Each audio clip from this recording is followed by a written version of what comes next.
silahkan pimpin doa. Semua siap. Berdoa mulai.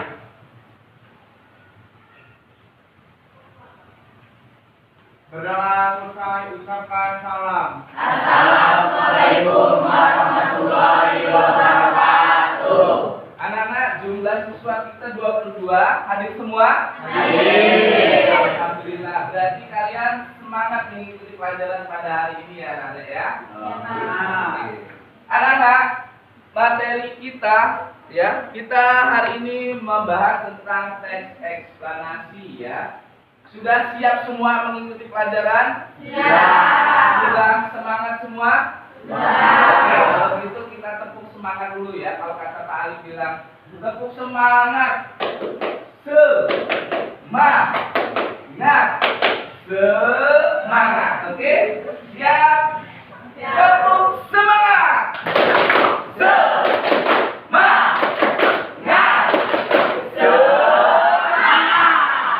Ya, semuanya harus semangat mengikuti pelajaran seperti biasa, karena anak-anak kalau kita sudah semangat semuanya bisa diraih ya. Kalau kegiatan yang susah akan jadi lebih mudah karena kita semangat.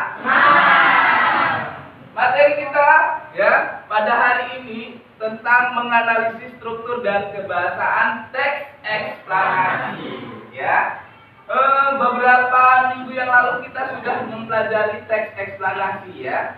Siapa yang masih ingat tentang teks eksplanasi? Tunjuk tangan. Ya. Leo, teks eksplanasi apa anak? Teks yang menjelaskan sebuah proses, fenomena atau peristiwa yang terjadi di kita. Iya. Teks yang berisikan tentang penjelasan fenomena. Fenomena di sini bisa fenomena sosial, bisa juga fenomena alam. Gempa bumi itu masuk dalam fenomena alam. Sintayong Esenwek, siapa yang masih ingat? Tokoh utamanya siapa? Sintayong Esenwek itu masuk ke dalam fenomena sosial. Anak-anak, kemarin kita sudah mempelajari pengertiannya. Sekarang kita mempelajari menganalisis struktur dan kebahasaan teks eksplanasi ya. Adapun tujuan pembelajaran yang akan kita capai ya melalui pendekatan TPACK dengan menggunakan model problem based learning ya, kita dapat menganalisis struktur teks eksplanasi dengan baik dan bekerja sama. Bisa bekerja sama anak-anak? Bisa. Yakin kalian pasti bisa bekerja sama ya. Kita mempelajari teks eksplanasi itu banyak sekali manfaatnya anak-anak ya. Saya doakan nih kalian di sini menjadi orang sukses semua. Sehingga kalian bisa membaca fenomena-fenomena alam. Kalian saat menjadi pejabat ada fenomena-fenomena alam, kalian bisa menganalisisnya dan menerapkan di kehidupan nyata. Tiba-tiba ada banjir, maka hati kalian terketuk ya untuk menanggapi kejadian itu, sehingga kalian bisa, wah katanya, Bapak ini pejabat yang baik ya, karena care dengan keadaan lingkungan, care dengan keadaan masyarakat, care dengan sosial dan budaya. Mau jadi orang sukses? Mau. Oke. Anak-anak, nih kita akan memasuki pembelajaran menganalisis teks eksplanasi ya. Nanti Pak Ali akan membagi kelompok ya menjadi beberapa kelompok. Kalau tidak salah kemarin sudah saya bagi ya. Nanti silakan bergabung dengan kelompoknya masing-masing untuk bekerja sama menganalisis struktur dan kebahasaan teks eksplanasi. Bisa? Bisa. Ya. Oke. Ini ada. Oh, sebelumnya silakan bergabung berdasarkan kelompoknya masing-masing. Silakan. Silakan bergabung cepat.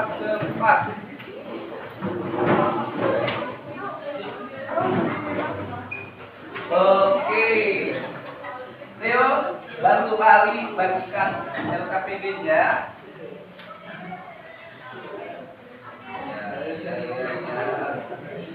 Ya.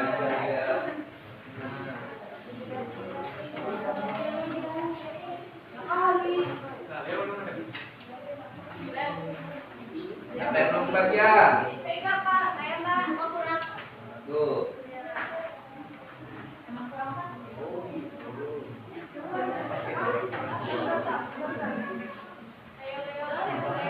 Oke, sudah.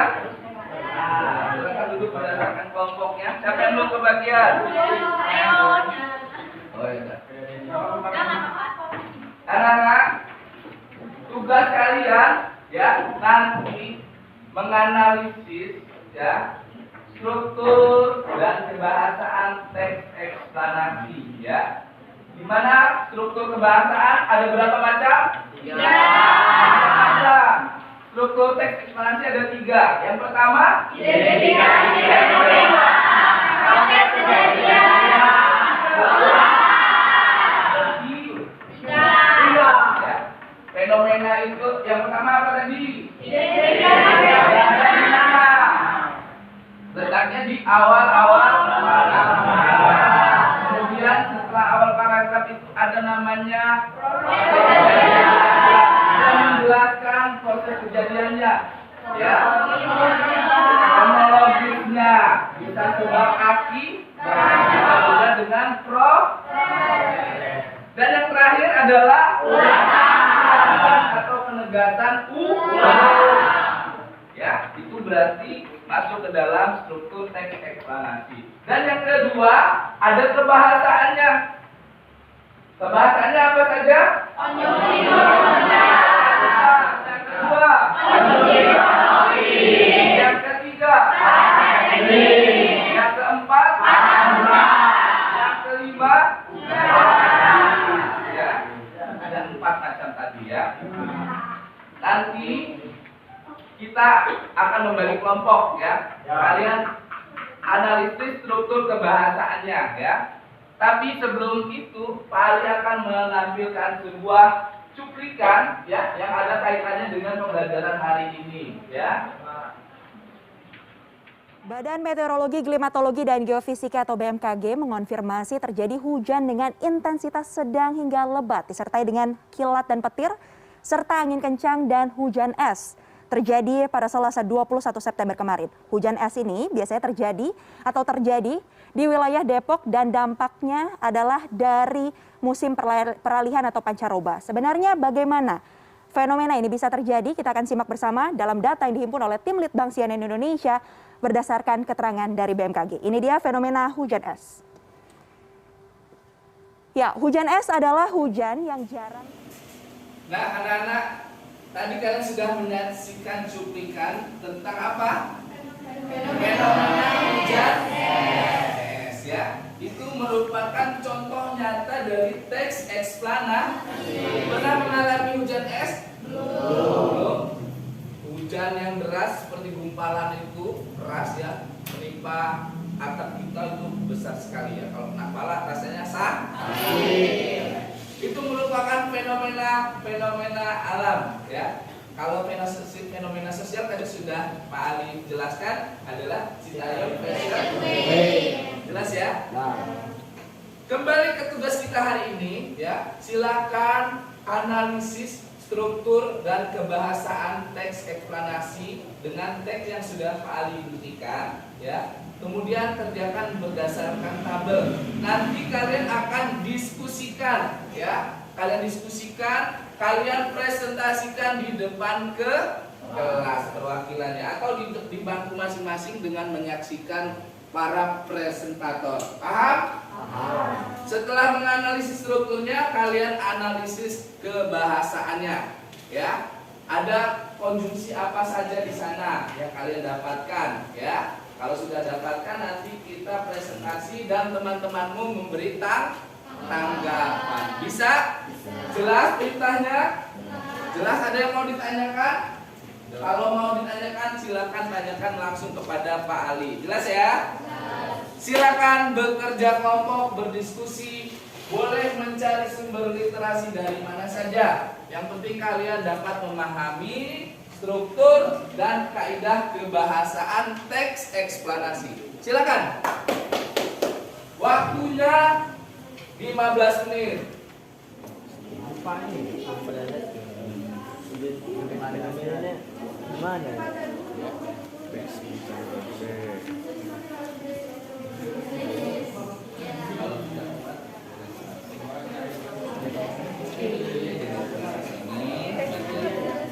Alasannya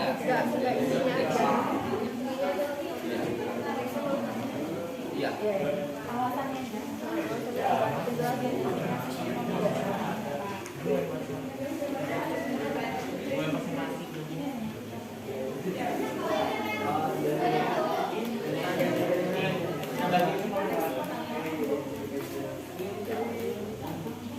Identifikasi fenomenanya dari sini sampai gempa dahsyat sampai Medan, terus proses kejadiannya dari gempa bumi sampai gelombang sampai Panayan. Ini identifikasi fenomena gempa dahsyat sampai ini 9 meter. Oke, jadi kaidah pembahasannya Rara yang baca ya. Jadi udah dibagi semua. Iya, kita cari masing-masing dulu. Cari dulu.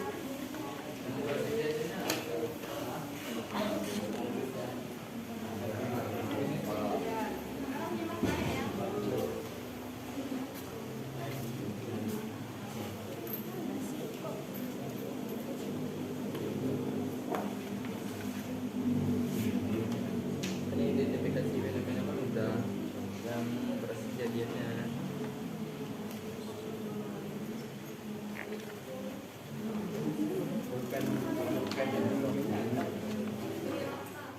Baik anak-anak, sudah selesai? Sudah selesai? Ada kendala dalam menyampaikan berdiskusi atau menganalisis struktur dan pembahasannya? Jelas semua ya? Oke, jelas. Nanti kita akan Pak Ali akan mendengarkan presentasi dari kalian terkait hasil dari pemahaman kalian ya. Hasil dari pemahaman kalian itu apa saja strukturnya, letaknya di mana ya. Kemudian apa saja kebahasaannya yang kalian dapatkan ya. Silakan dipresentasikan ya. Berarti kalian sudah menunjuk juru bicaranya ya. Ya, kelompok 1, kelompok 2, 3 dan 4 kemarin ya. Terlebih dahulu siapa yang siap menyampaikan hasil diskusinya? Ya, kelompok 1, siapa yang mau menyampaikan? Ya, silakan Leo. Oke semuanya, assalamualaikum warahmatullahi wabarakatuh.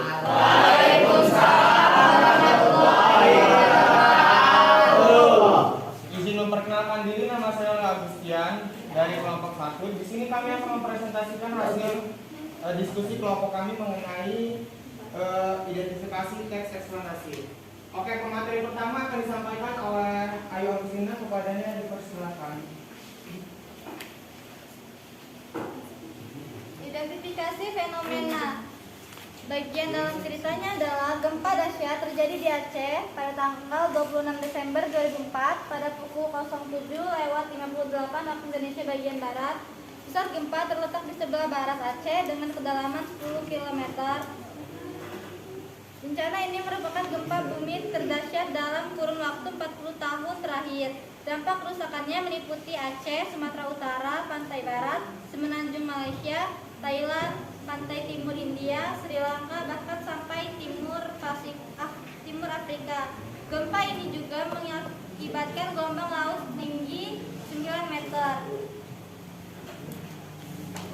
Oke, di sini saya akan membacakan proses kejadian. Proses kejadian terdapat pada paragraf 2 sampai dengan 6. Kalian dapat mengetahui rincian fakta tentang kekuatan gempa, tinggi gelombang laut, jumlah korban jiwa, dan negara-negara yang terdampak oleh bencana alam ini. Paragraf-paragraf yang menjelaskan secara detail termasuk dalam struktur penggambaran rangkaian kejadian. Teksnya, gempa bumi yang disertai gelombang tsunami ini merupakan bencana yang mengakibatkan kematian terbesar sepanjang sejarah. Indonesia, Sri Lanka, India, dan Thailand merupakan negara dengan jumlah kematian terbesar. Di Indonesia, gempa menelan lebih dari 126.000 korban jiwa, puluhan gedung hancur oleh gempa utama, terutama di Maulaboh dan Banda Aceh di ujung Sumatera.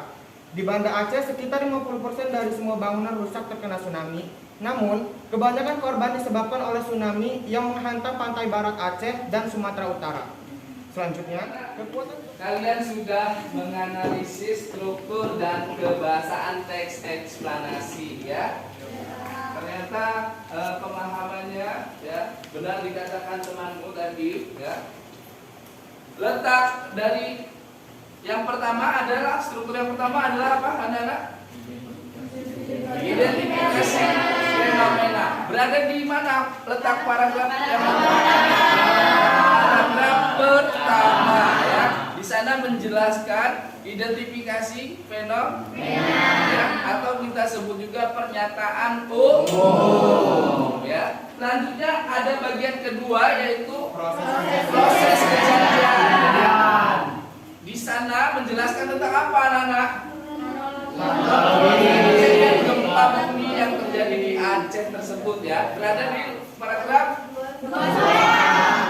Dan yang ketiga ulasan atau kesimpulan ya. Dia menyimpulkan kembali atau mengulas kembali sedikit terkait fenomena-fenomena ya. Berada di paragraf yang mana?